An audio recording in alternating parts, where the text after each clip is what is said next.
parole est à présent à Monsieur le Président Gabriel Attal pour le groupe Ensemble pour la République.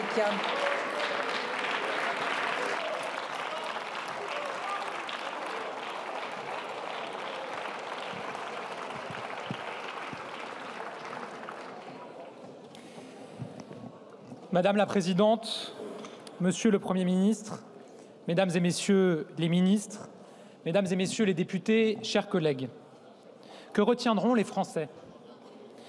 Que retiendront les Français de ces derniers mois où il aura été demandé aux responsables politiques de sortir de leur posture pour agir, pour travailler, pour avancer? Que retiendront les Français de cette période singulière où, au lieu de s'opposer matin, midi et soir, la politique française pourrait enfin s'élever à la hauteur du moment? Que retiendront les Français de cette période inédite où toutes nos certitudes ont été remises en question? L'avenir le dira. Mais si j'ai aujourd'hui une certitude, c'est la suivante. Oui, les Français nous le disent et nous le répètent, la politique est un champ de ruines. Je l'ai déjà dit ici à cette tribune, je crois que le bilan de ces derniers mois n'est pas à l'avantage du jeu politique et de ceux qui l'alimentent. Je ne reviendrai pas sur les causes de tout cela, causes qui mériteraient d'ailleurs que chacun d'entre nous fasse son introspection. Mais en politique, rien n'est jamais définitif. Rien n'est jamais impossible, pour peu qu'on ait envie d'y croire et qu'on soit sincère. Et donc, je le dis comme je le pense, nous avons, en ces temps incertains, une occasion historique, celle de nous hisser à la hauteur du moment et d'agir pour l'intérêt du pays. Quel est aujourd'hui, chers collègues, l'intérêt du pays? Plus encore aujourd'hui qu'hier, l'intérêt du pays, c'est la stabilité. Non comme un fantasme, non comme un concept vide, non comme une obsession, mais parce que la stabilité, c'est l'assurance vie de la France. Sans elle, rien ne tient, ni notre économie, ni nos institutions, ni l'avenir que nous voulons construire pour notre pays. La France n'a été forte que lorsque la stabilité lui a permis d'accomplir son destin, qui est grand, tellement grand.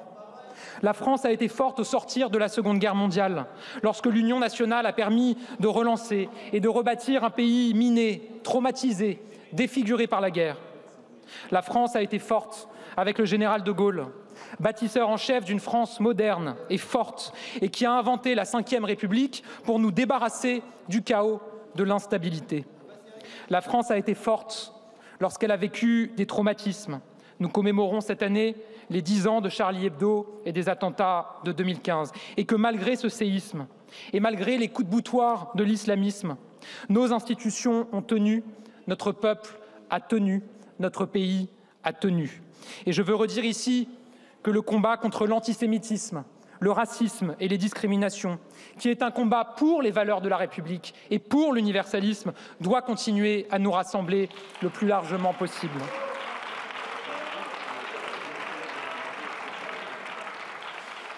Oui, la France est forte quand elle est stable. Redonner à la France sa force, voilà l'objectif qu'avec mon groupe, nous poursuivons inlassablement depuis 2017.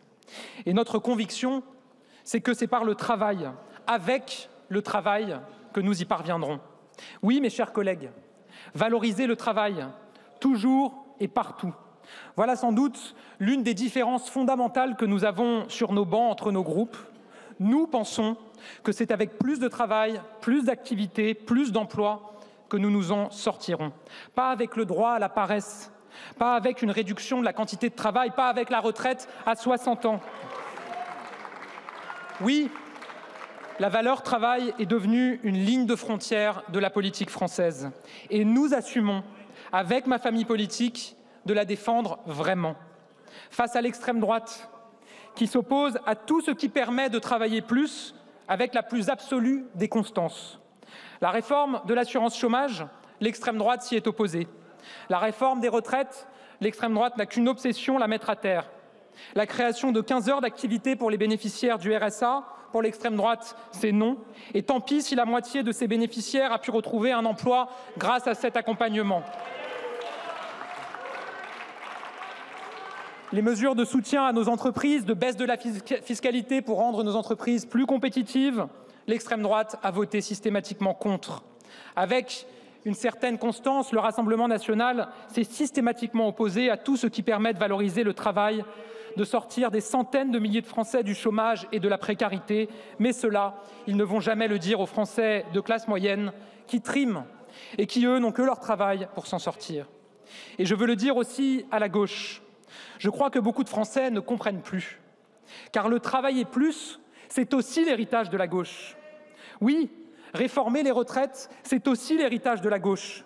Car en 2013, cette gauche réaliste, cette gauche moderne, cette gauche qui ne craignait pas le travail, cette gauche-là, avec Marisol Touraine, a réformé les retraites en sachant qu'il n'y avait pas d'alternative au fait de travailler davantage. Alors, puisque nous parlons de travail et de retraite, j'ai bien entendu, Monsieur le Premier ministre, vos mots sur la réforme des retraites. Je veux saluer sincèrement la position courageuse qui est la vôtre. C'est cela le compromis, être capable de s'entendre malgré les différences. La réforme des retraites, notre groupe l'a portée courageusement, alors même que c'était difficile, alors même que c'était impopulaire et même très impopulaire. Et je veux rendre hommage aux députés de nos groupes, mais aussi à tous ceux qui, dans cet hémicycle, l'ont soutenu, ou encore à tous ceux qui, sans l'avoir soutenu hier, préférant à l'époque contraindre le gouvernement à utiliser le 49.3 et votant la motion de censure, ont aujourd'hui fait le choix de la soutenir avec une certaine ardeur qui ne peut que nous réjouir. C'était impopulaire, c'était difficile et pourtant, nous l'avons fait. Pourquoi ? Parce que les chiffres sont têtus. Les retraites, avant d'être une question politique, c'est une simple question mathématique. De plus en plus de retraites à financer, de plus en plus de déficits à rattraper et une population active qui a cessé de croître. Certains disent que si nous ne faisons rien, nos retraites ne pourront plus être financées dans quelques années. Mais nos retraites ne sont déjà plus financées aujourd'hui. Elles le sont en large partie par la dette. Les pensions de nos retraités ne sont pas seulement financées par les cotisations de ceux qui travaillent, elles le sont aussi par une dette contractée sur chaque enfant qui naît aujourd'hui en France. Qui peut accepter cette situation au nom d'une prétendue égalité entre les citoyens ? La réforme de 2023 est là, elle est en vigueur, elle correspond à une logique que je viens d'énoncer, plus de travail et moins de déficit. Mais en même temps que je défends cette réforme, qui était vitale, je sais aussi dire que oui, toute réforme est par nature perfectible. Je sais qu'en politique, les certitudes sont des prisons. Et donc, Monsieur le Premier ministre, nous participerons évidemment à un travail sur l'amélioration de cette réforme. Nous saluons votre sens des responsabilités et du dialogue. Et nous aussi, nous sommes ouverts à la discussion.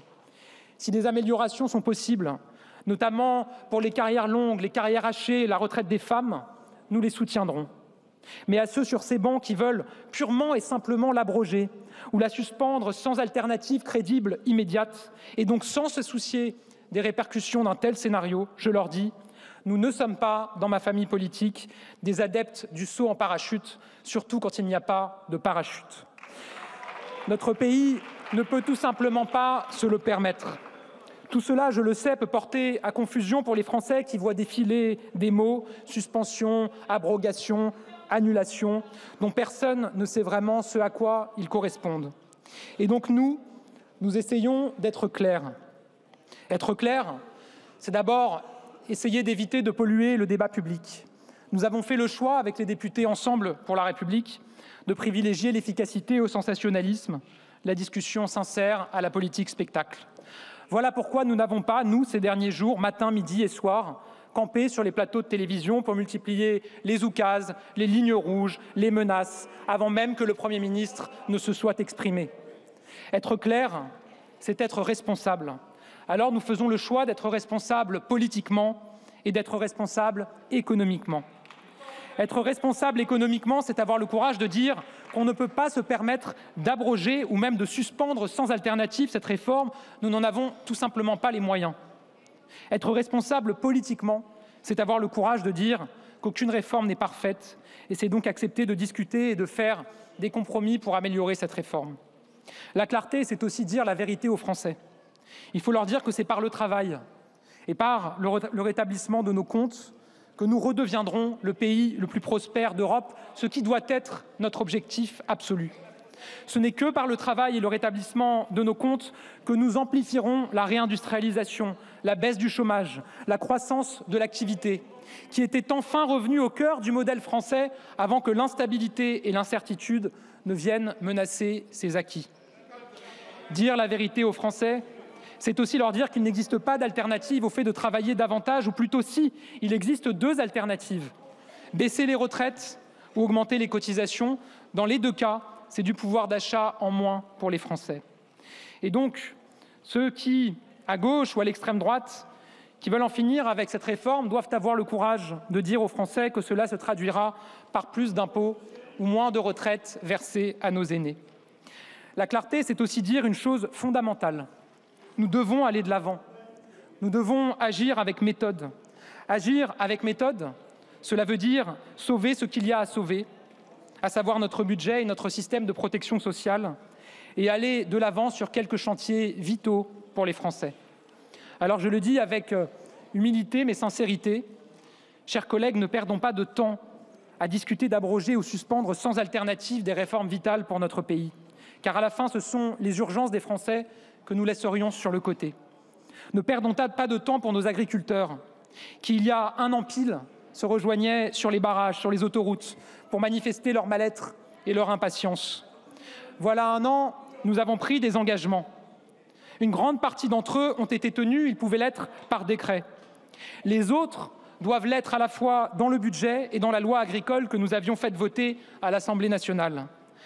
La dissolution puis la censure ont fait perdre un temps précieux, vital à nos agriculteurs.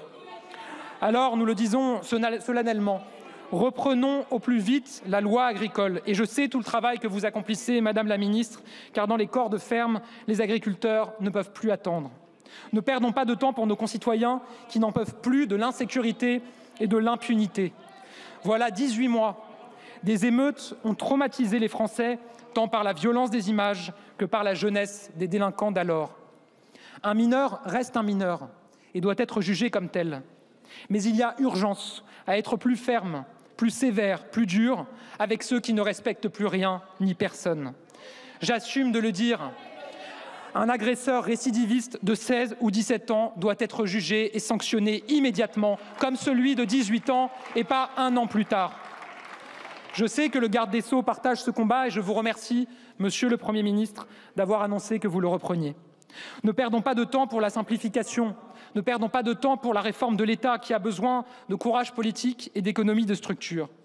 Je veux rendre hommage au travail de notre collègue Guillaume Kasbarian, alors ministre de la fonction publique, qui avait lancé un ambitieux chantier pour lutter contre l'absentéisme dans la fonction publique et rétablir les jours de carence. Ce que nous avons entendu sur l'avenir de cette mesure nous inquiète, car cela semble être un renoncement à ce qui avait été amorcé. Oui, c'est ce courage de la réforme qui doit nous guider. Et nous pensons que cette réforme va dans le bon sens, celui des économies, celui de la justice et celui de la réforme. Ne perdons pas de temps pour un certain nombre de chantiers qui ont été discutés, mûris parfois depuis des années. Je pense notamment à la question de la fin de vie. Oui, mes chers collègues, il y a urgence à aller de l'avant. Avançons. Avançons pour les Français. Nous y sommes prêts et plus que jamais, nous sommes déterminés. Et je le dis à chacun,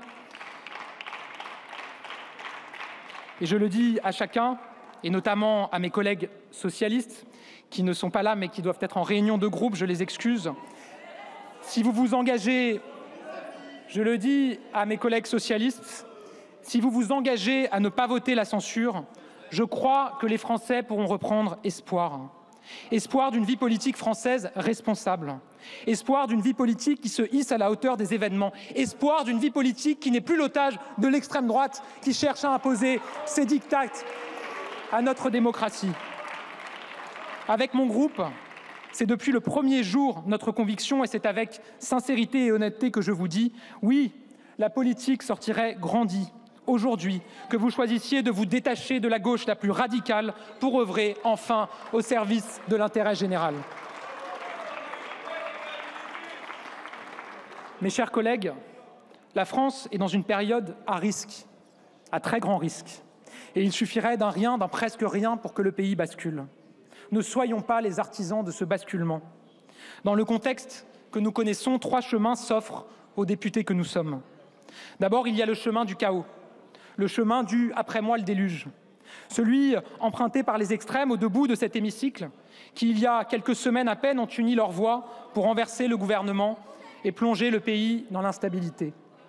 Ce chemin, c'est définitivement celui de l'extrême gauche, qui n'a qu'un seul projet: saborder nos institutions pour installer son chaos, plonger le pays dans le malheur pour installer son projet délirant, piétiner nos valeurs les plus élémentaires, celles de la liberté, celles de l'égalité, celles de la fraternité, celles de la laïcité, pour y substituer le communautarisme et le séparatisme politique.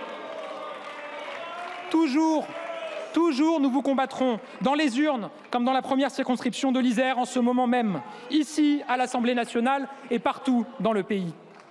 Il y a le chemin du chaos, je l'ai dit. Il y a aussi le chemin du dépit, de l'abandon.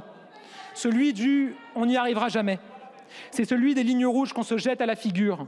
Celui du refus de dialoguer sous prétexte qu'on n'est pas d'accord au départ. Celui de l'insincérité et du chacun pour soi. Nous n'abandonnerons jamais tant que nous n'aurons pas trouvé une solution, une voie, un chemin pour s'entendre et pour aller de l'avant. Car entre le chemin du chaos et celui du dépit, il y a un troisième chemin, mesdames et messieurs les députés. Ce troisième chemin, c'est celui du courage. Courage de dire la vérité aux Français. Courage de leur dire qu'on ne pourra pas y arriver, que notre pays ne pourra pas s'en sortir si nous renonçons à travailler plus et à dépenser moins. Courage de dire qu'on n'a pas tout bien fait, mais courage aussi de reconnaître que la France avance. Courage de parler à ceux avec qui on n'est pas d'accord. Courage d'être fidèle à ses valeurs et donc de continuer à les porter haut et fort. Courage de faire des pas vers l'autre, des compromis pour s'entendre. Courage d'être responsable. Courage d'être clair. Alors, Monsieur le Premier ministre, autour de la feuille de route que vous venez de présenter avec tous les députés de mon groupe, nous allons emprunter ce troisième chemin, celui de l'action et du courage. Oui, nous emprunterons ce chemin parce qu'il n'y a pas une minute à perdre. Derrière les orientations que vous avez tracées, derrière le compromis pour lequel vous vous battez, mon groupe sera toujours du côté de l'action et du côté des solutions. La France attend des actes. Les Français attendent des actes. Alors, chers collègues, soyons à la hauteur des attentes des Français. Soyons à la hauteur des mandats qu'ils nous ont confiés. Soyons à la hauteur de la situation de la France et des défis face à nous. Car nous avons l'avenir à écrire, un avenir français, un avenir où la France montre le chemin de la transition écologique, de la protection de notre biodiversité, un avenir où la France est à la pointe de l'intelligence artificielle, pionnière des technologies de demain, un avenir où nos services publics se redressent, où la santé innove, où notre école forme des générations de jeunes prêts à faire briller notre pays, un avenir où l'on arrête de penser le travail comme il y a 30, 40 ou 50 ans, un avenir dessiné par l'exception culturelle française, un avenir où la France montrera qu'elle est capable, une fois de plus, une fois encore, de se rassembler, de s'unir et d'éblouir le monde. Car j'en suis sûr, et je le sais, notre pays a encore ses plus belles pages à écrire. Alors ressaisissons-nous. Donnons à la France la stabilité dont elle a besoin. Donnons aux Français la liberté et les opportunités qu'ils attendent. Monsieur le Premier ministre, comptez sur nous. Nous serons au rendez-vous de la responsabilité. Pensons à la France avant de penser à nous. Je vous remercie. Merci beaucoup, Monsieur le Président.